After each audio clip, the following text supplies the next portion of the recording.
Siguro naman karamihan sa atin pamilyar sa mga alagang hayop, 'di ba? Yung mga pets natin. Pero paano kung titingnan natin sila sa ibang paraan? Hindi lang bilang alaga, kundi bilang isang pundasyon ng kabuhayan. Yan ang papasukin natin ngayon, ang mundo ng produksyon ng hayop.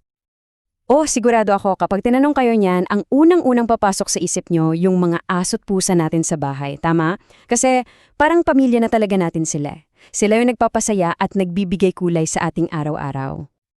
Pero, isipin nyo to, paano kung yung pag-aalaga ng hayop hindi lang pala hobby?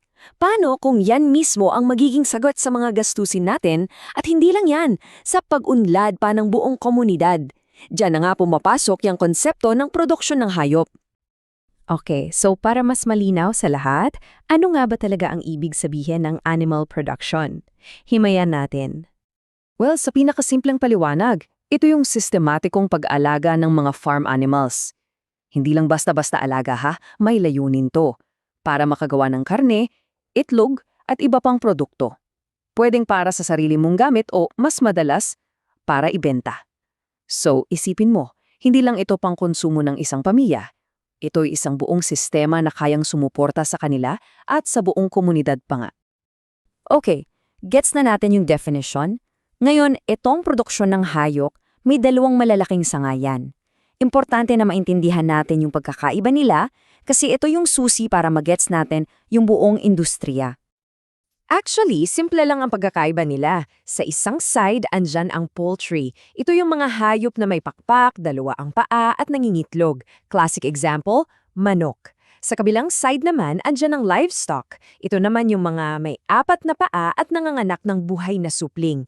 Isipin mo, baka, kambing, baboy, yun.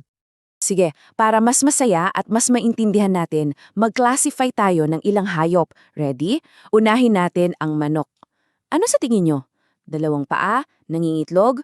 So, yan ay poultry! Siyempre, paborito nating source ng itlog sa almusal at siyempre, ng karne. Okay, next, ang baka. Apat ang paa, nanganganak, ng buhay. Malinaw na malinaw, di ba?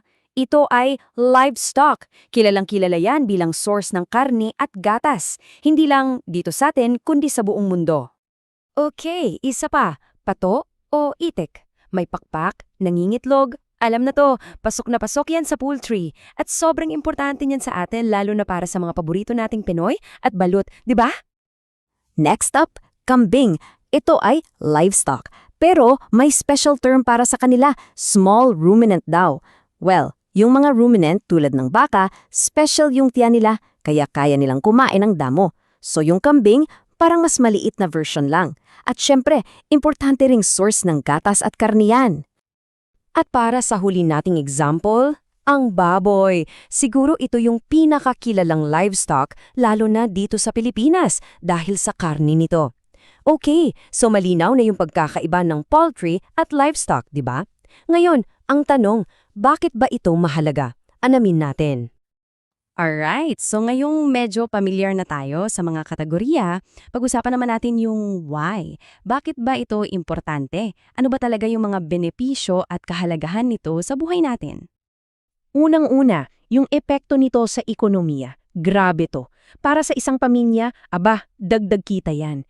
Extra income. Para naman sa buong komunidad, ibig sabihin yan, trabaho. At syempre yung pinaka-basic sa lahat, tinitiyak nito na may pagkain tayo sa hapagkain.